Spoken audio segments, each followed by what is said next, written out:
Good morning, everyone. This is Monday, April 20th, and it's day 41 for me for Shelter in Place. And this is my offering to the world to just keep looking at resiliency. How do we stay resilient? We know it's tough.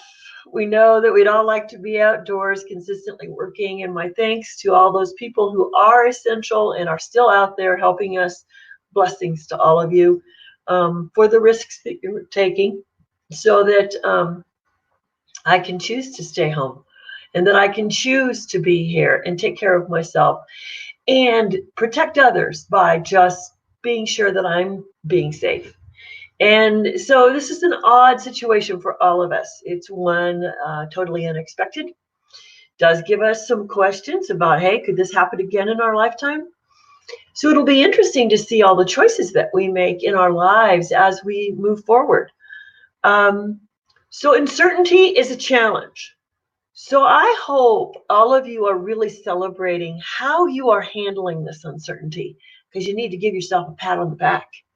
You really do want to write down the things that worked, because this is a resource that you may need in the future. Now, right now, we're all concerned about where are our resources? What are the skills, the talents, the connections that I've had in the past that I need to revive, touch, dust off? What do I need to do? What are my resources? We're not just talking financial resources. We're talking those emotional resources. We're talking skills. So I don't have a lot of specifics to give you because it's such a broad topic. Resiliency is huge. But the more you can celebrate that you had resiliency during this time, I got to promise you, you're going to really feel good when you walk out your door. It's not about who to blame. It's not about, oh my gosh, I hope this never happens again. Because you know what? We don't have control over that. So wish away or just be resilient. And then lastly, there are financial stresses because we all have financial responsibilities. And some people were expecting a government handout. Some businesses, like I just saw them today, it's something with the word shake in it. But anyway, they're returning their funding. And let's hope that that goes back into a pool and gets resourced wisely. But you know, we're all going to have a lot of opinions when we come out of this. And there might be some rancor, some of that ill will, ill feeling. We have to decide how to not let that reside in our body as an upset. Because, you know, when we are out of control and we cannot be the control freaks that we like to be, actually that need for control sits in our body and can create illness. So I am a healthy person in mind, soul, and body. Yet I am 71, and there's just stuff that shows up when you're older. But I really don't have as much of it because I learned early on when I was running a business, 80 hours a week, 50 employees. I had a lot of stress. And I got to tell you, every time I got sick, it was related to stress. So, you know, I had a negative pap smear and had to have a minor outpatient surgery. I had a dietary issue, and the doctor tells me I might have onset of colitis. And each time I said, what do I need to do? One says you need to go fishing. And the other said, you need to change your diet. Well, I didn't literally go fishing, but I understood what he meant. It meant I could not eat fast food anymore, 3 meals a day, because I was more committed to my business than I was myself. I couldn't stress out about the things that I couldn't control, but I could find the ones that I could. And as a key decision maker all the time in that property management business, you know, I was the end of the line for 10 years of my life, more than that, really probably 15, because I worked for somebody else for 5, in which I was the end of the line. When you're the end of the line and you're on the phone 24 hours, or you know you have the potential to be on the phone 24 hours for an emergency. So if there's a fire, a gas leak, or something else, and my staff was trained to handle that, but they didn't necessarily know, then I got the call. And so at 2 a.m., just like a doctor, I'd have to wake up and I'd have to answer that call and I'd have to make a decision. So every time I answered the phone, I knew I had to be on. Now that's a different kind of behavior, one that I don't have to do now. I couldn't revive that behavior if I tried. That's resiliency. To let that go is resiliency. So what you all want to look at is the framework that you're playing in now. And I want you to celebrate where you have been resilient. What have you let go as it is out of control? And I want you to journal that, write a letter to yourself. Send it to you, leave it unopened. And in a year from now, I want you to look at that letter and I want you to appreciate yourself. Part of resiliency is appreciating what you let go of. So in this time, we're all letting go of a lot of things. We're letting go of comfort. We're letting go of being right. We're trusting other people to make decisions for us. Should we or shouldn't we be outside? It's a tough one.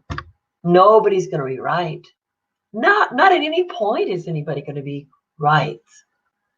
They're going to do the best they can do with the information they have, and that is resiliency.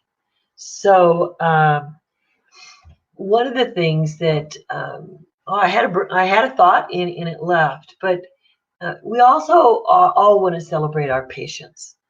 So here's a quote I read this morning. Patience is not the ability to wait, but the ability to keep a good attitude while waiting. And that was a quote from Joyce Meyer. And I appreciate that. And I appreciate everybody that I'm seeing getting more and more patient in their conversations on Facebook. They're sharing their points of view, not their rancor, not their irritation. And that's a blessing. I do want to say, though, the one thing about resiliency that I don't think people think about is how do I get my message across clearly if I want to protest something? So I have an opinion about the protests that went on yesterday. Now I'm ready to be outside my house and back doing my business the way I like to do my business. Zoom is working for me. Phone calls are working for me. Messenger is working for me. But you know what? I still just want to get out and I want to hug someone. And so that's all there is to it. I want to just go hug someone because it feels good. You know, my husband feels good, but I'd like to hug a few other people. But here's the thing that I noticed yesterday. If we're going to protest to open states back up and businesses back up, I think everybody in that protest should have modeled the best social distancing behavior they could. So that would be wear a mask. That would show you were responsible. That would be share your mindset, but show that you are social distancing 8 feet apart. And I didn't see that going on. Again, I saw everybody in a righteous space. Now, I do feel that small businesses need to be operative in order to survive. We've already seen Neiman Marcus go out of business. So if a big shot like that is running on that much of a shoestring before something like this starts, it's sad that there wasn't that kind of future planning. How we're always counting on everything will be there when we need it. Well, we now need to get to the point where we can, count on it not being there when we need it. But the challenge here is if we really want people to listen to us, we need to at least demonstrate that we have some quality social distancing behaviors. And so if I had seen everybody at that protest yesterday wearing a mask, being 8 feet apart, then I think we would have shown a responsible example of, let us put some more guidelines out there. Let us trust that people will follow those guidelines, and let's let our small businesses get back in. But we didn't understand how our behaviors took away the message because we didn't say we were players. We said we were rebels. Well, why can't we be a rebel and a player? Demonstrate the behaviors that are required to show that our community could remain safe, and then protest.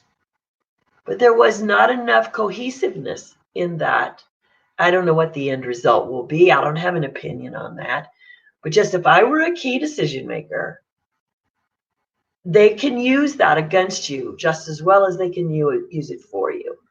So resiliency is understanding what do both sides need to see and to feel in order to come to the negotiation table, in order to create a new path.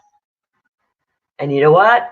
There wasn't enough evidence yesterday in those protests that everybody was going to play by the rules. So when that happens, hey, we get what we get. And I don't know what that's going to be. It's going to be interesting to see the next few weeks. I personally am ready to wear a mask through July if I have to. So I ordered my masks. I got resilient. It's not something that I want to do, but I'm willing to do if it makes others feel comfortable.